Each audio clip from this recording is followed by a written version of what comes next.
Bienvenue à cette revue des marchés boursiers Cachemire du vendredi 21 mars 2025. Aujourd'hui, partagé, mais la bourse américaine a fini dans le vert.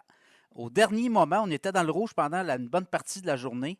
Et au dernier moment, tout a viré de bord sur des propos de Donald Trump à propos des tarifs. Donc, le TSX a baissé de 91 points, 24 968. Le Dow Jones, 32 points de hausse, 41 985. Le S&P 500 a monté de 4 points, 5 667. Le Nasdaq, 92 points de hausse, 17 784. Le pétrole a monté de 21 cents le baril, 68,28 US, référence du WTI. Le Bitcoin repart vers le haut, en hausse de 88 84 321. Et l'once d'or a retraité de 20,80 3023,40. Drôle de journée aujourd'hui. Sur les tarifs, là, bon, on était très ambivalent, puis c'est un peu ça là, qui mine, parce que c'est le 2 avril que les tarifs dits réciproques là, vont entrer en vigueur. Et là, Donald Trump a dit je suis flexible, je ne change rien, mais le mot flexibilité est un mot important. Il y aura de la flexibilité, mais en principe, c'est réciproque. Donc là, c'est encore là très flou, mais ça suffit pour permettre à Wall Street de terminer dans le vert aujourd'hui. Quand même une semaine assez pas facile, comme on dit. On a eu la fête quand même. Hier, ça avait fini dans le vert. Hier, un petit peu plus difficile quand même. Puis aujourd'hui, ben, on est dans le vert. Donc, on va prendre ce qui passe. Est-ce qu'on a atteint le fond du baril? C'est ça qu'on se demande avec les tarifs. Est-ce qu'on va pouvoir passer à autre chose?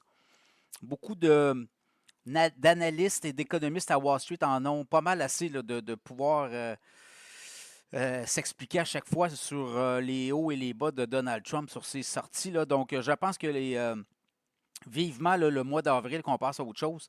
Également, ben, il y avait beaucoup d'options aujourd'hui là, qui arrivaient à terme au cours des derniers jours aussi et ça a donné beaucoup de volume.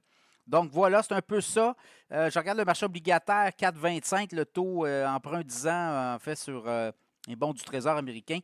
C'était 4,24, donc ça n'a pas beaucoup bougé. FedEx, Nike, j'en ai parlé ce matin dans le segment. FedEx, ça a baissé de 6,46 $, surtout sur des prévisions à venir, hein, faiblesse d'économie américaine. Ben, FedEx, c'est un peu ça aussi, là, souvent.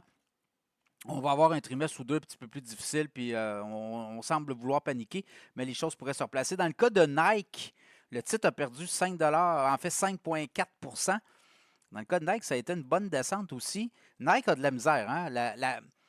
On avait quand même une position dominante dans la chaussure sportive, dans la lingerie aussi, au niveau d'équipementier là, sportif. Et depuis plusieurs trimestres, il y a d'autres marques qui montent. Et Nike a dit que sur le trimestre actuel, il y a peut-être à avoir 15 là, de baisse du chiffre d'affaires. Donc là, ça a alerté un peu pas mal tout le monde. C'est un titre qui, il y a un an, était à 100 $. Au moment où je vous parle, il est à 67,94 $. Baisse quand même de 32 là, depuis un an. Et la chute a commencé au mois de juin. On était à 97 $. On avait annoncé quand même des baisses de vente importantes. Le PDG est parti aussi. Et là, ben, depuis ce temps-là, c'est très difficile pour Nike. Est-ce qu'on va être capable de renverser la vapeur? Ça va être à surveiller de ce bord-là. Sinon, Tesla, hein, titre recherché aujourd'hui pour les investisseurs. Le titre a bondi de 12,45 $, 248,71 $. Je vous en ai parlé dans le segment de ce matin. Il y a des analystes qui ont quand même une cible de 410 $ sur le titre de Tesla d'ici un an. On a rabaissé la cible de 430 à 410 là, pour certains analystes de grandes banques. Mais quand même, ce que ça signale, c'est que le titre demeure assez solide. Et on va miser sur les robots taxis qui s'en viennent. Il y a la conduite autonome, il y a les robots, là, les humanoïdes là, qu'on appelle. Et Optimus, la série Optimus. Donc, et Elon Musk a rencontré les employés de Tesla aujourd'hui en disant vendez pas vos stocks parce que ça va monter. Vous allez voir, le stock va monter. Donc, un vent d'optimisme là, pour le stock de Tesla. On va le voir, là, 250. Tu vois, depuis le début de l'année, on a perdu quand même 34 %, mais depuis, je vous dirais, sur la semaine, on était à 244. On finit la semaine à 248. Alors, les prochaines semaines à suivre dans le cas de Tesla. Mais c'est ça, hein, Tesla, si vous regardez, là, J'ai fait un segment plus tôt cette semaine et ça fait 6 fois que le titre baisse de 40% depuis 2018. Donc, on ne peut pas dire que c'est pas quelque chose qui arrive souvent. C'est quelque chose qui arrive souvent. Le bêta, ceux qui connaissent l'analyse technique, le bêta de Tesla est très élevé. Donc, ça veut dire que c'est un titre qui est très volatile. Donc, pour le reste, ben, Boeing, Trump a annoncé qu'il y a une nouvelle génération d'avions de combat furtifs, des F-47.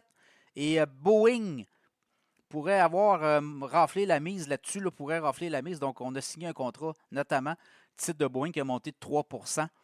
Et Lockheed Martin a baissé. Donc, voilà, les secteurs des super, en fait, microprocesseurs, les puces électroniques, ça a été un petit peu plus difficile aujourd'hui. Micron, quand même des bons résultats pour Micron, le titre a baissé. Dans le cas de Nvidia, une petite baisse d'à peu près 0,7%. Mais c'est des secteurs qui pourraient repartir rapidement. Donc voilà, quand même une autre semaine assez rocambolesque à la bourse. Il reste la dernière semaine, la semaine prochaine, avant la fin du mois de mars, la fin du premier trimestre. Et je pense qu'après ça, on pourrait avoir une embellie avec l'histoire des tarifs là, qui pourraient donner une vision. On pourrait avoir du brouillard se dissiper. Ça sera à surveiller.